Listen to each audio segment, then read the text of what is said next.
Hello, নমস্কার। আমি Pritam. Diamond কুকিংয়ে আপনাদের সকলকে স্বাগতম। নতুন রেসিপি নিয়ে আসছি পায়েস রান্না। আচ্ছা, আমি আপনাদের পায়েস রান্না করে দেখাবো কেমন করে পায়েস রান্না করতে হয়।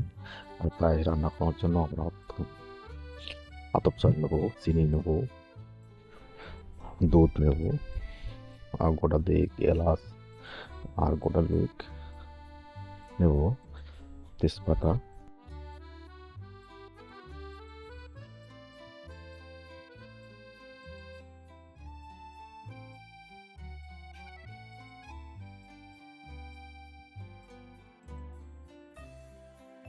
প্রথমে দুধটা গরম করে নিন।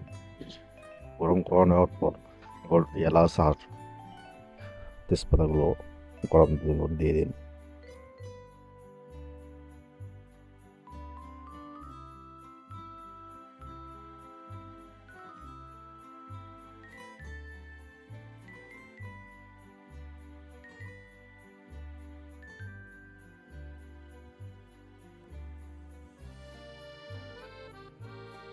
প্রয়োজন অনুযায়ী চিনি দিয়ে দেবো।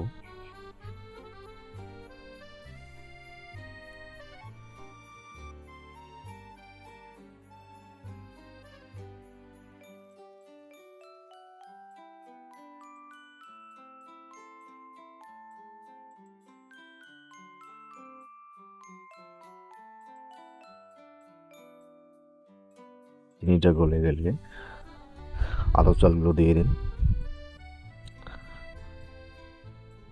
আর আতপ চালটা ভাতের মতো যেমন ভাত সিদ্ধ করেন সেরকম সিদ্ধ করে নেবেন।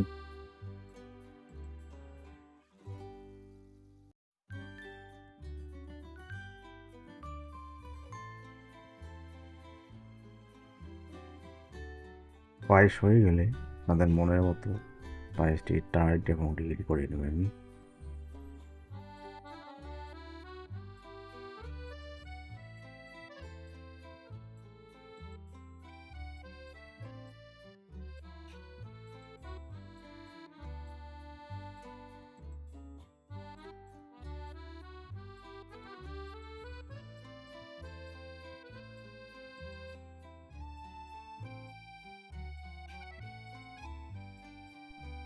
আমার চ্যানেলে নিত্য নতুন ভিডিও পেতে অবশ্যই আমার চ্যানেলটিকে আপনারা সাবস্ক্রাইব এবং নোটিফিকেশন বেলটি বাজিয়ে দেবেন। নমস্কার। পরবর্তী ভিডিও পাওয়ার জন্য আবার দেখা হবে পরবর্তী ভিডিওয়ে।